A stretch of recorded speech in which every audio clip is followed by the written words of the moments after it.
Hello everyone. आज का topic है दिल्ली सल्तनत के अंतर्गत कुलीन वर्ग।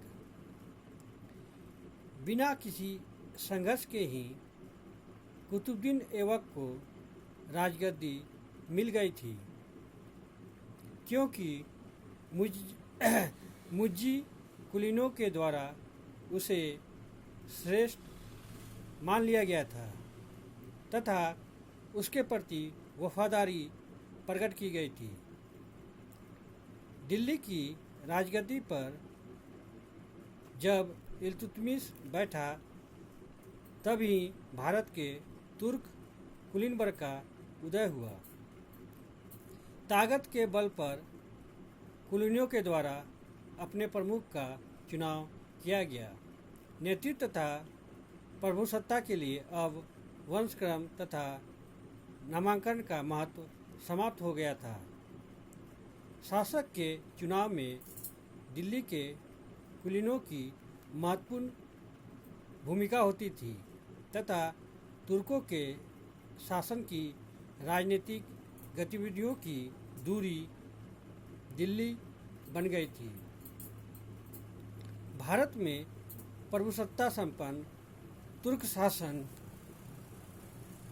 की स्थापना का श्रेय इल्तुतमिश को जाता है। उस काल के कुलीन वर्ग में कुशल प्रशासक थे। गुलाम होते हुए भी वे योग्यता तथा क्षमता से परिपूर्ण थे। जब इल्तुतमिश के पश्चात रुकनुद्दीन फिरोज, रजिया तथा बहराम शाह गद्दी पर बैठा, तब वंशानुक्रम का सिद्धांत फिर महत्वपूर्ण हो गया। इसी बीच 1235 में तुर्क और ताजिक मतलब हो गया अरब और पर्शियन, ताजिक अमीरों के बीच संघर्ष तीव्र हो गया।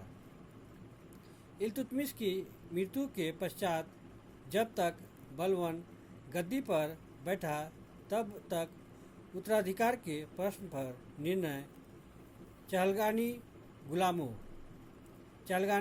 मतलब हो गया 40 अमीरों का समूह, जिसका एक अंग बलबन भी था। चहलगानी गुलामों के द्वारा लिया जाता था। बलबन ने तुर्क कुलीनों की ताकत को दबाकर फिर से सुल्तान की सर्वोच्चता को बहाल करने का प्रयत्न किया। बलबन के सत्तारोहण से यह प्रदर्शित हो गया कि वंशक्रम के सिद्धांत की प्रासंगिकता अब समाप्त हो चुकी है। कुतुबुद्दीन ऐबक तथा इल्तुतमिश दोनों का यह मानना था कि कुलीन वर्ग उनके बराबर हैं। बलबन के द्वारा एक बड़ा परिवर्तन किया गया।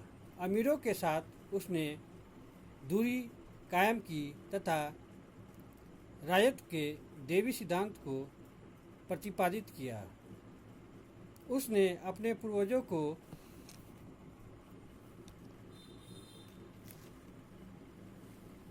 ईरानी योद्धा अफरासियाब का वंशज घोषित किया। वस्तुतः बलबन स्वयं चहलगानी का सदस्य रहा था, अतः वह चहलगानी की शक्ति और उसकी सीमा से परिचित था। बलबन राजत्व की इस नई अवधारणा को प्रतिपादित कर सुल्तान और अमीर के बीच एक बड़ा फैसला निर्धारित करना चाहता था, और इस दिशा में उसे अपेक्षित सफलता भी मिली।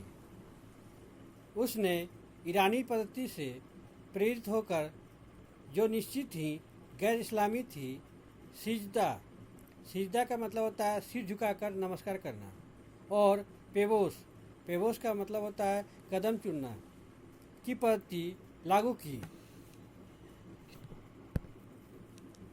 बलबन ने राजकीय दरबार के साज सज्जा पर अत्यधिक बल दिया।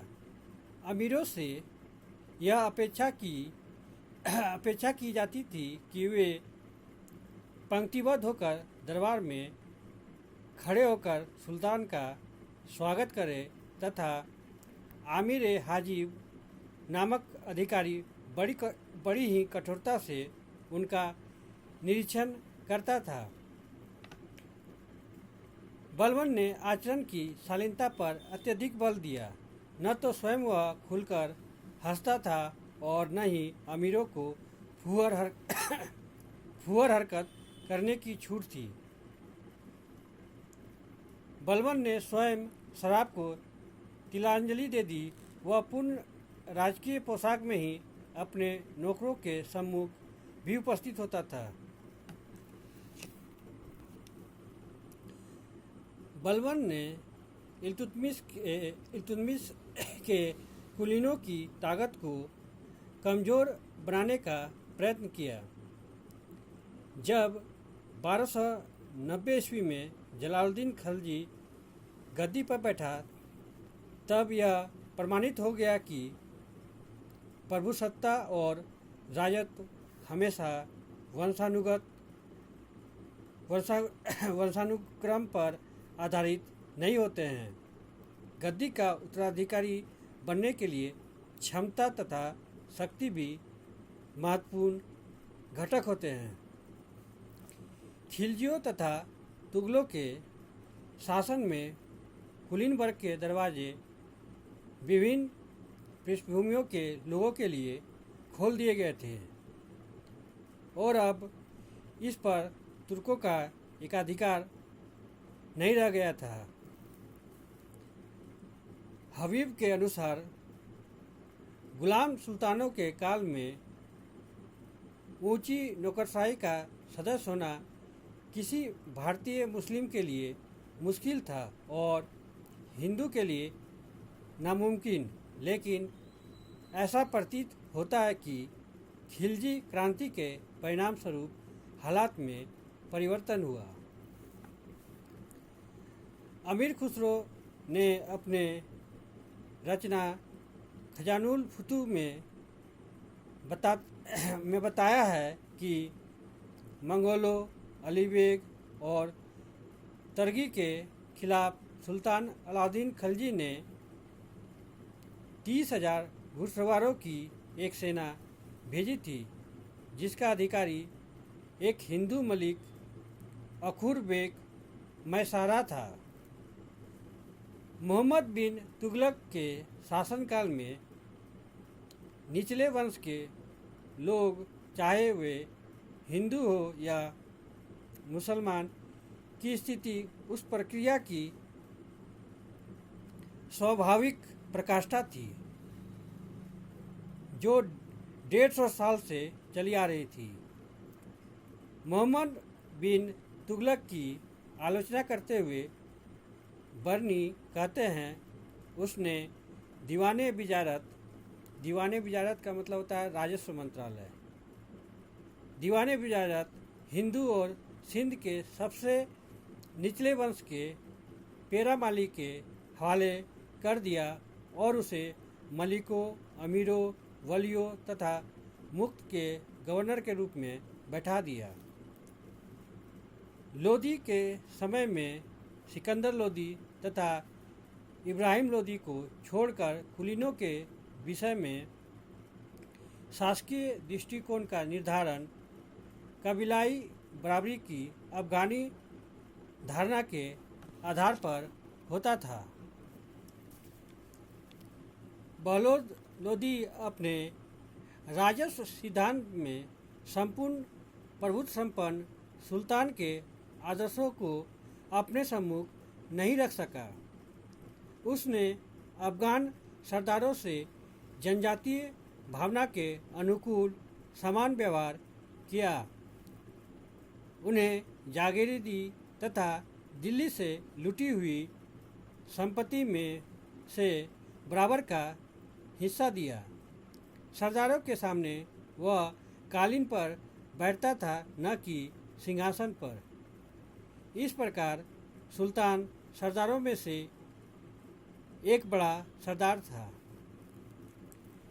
इन्हीं शब्दों के साथ मैं इस टॉपिक को यहीं विराम देता हूँ। अगर आप लोग को इस टॉपिक संबंधित कोई प्रश्न पूछना हो तो आप कमेंट बॉक्स में जाके अपना प्रश्न पूछ सकते हैं। Thank you. जय हिंद।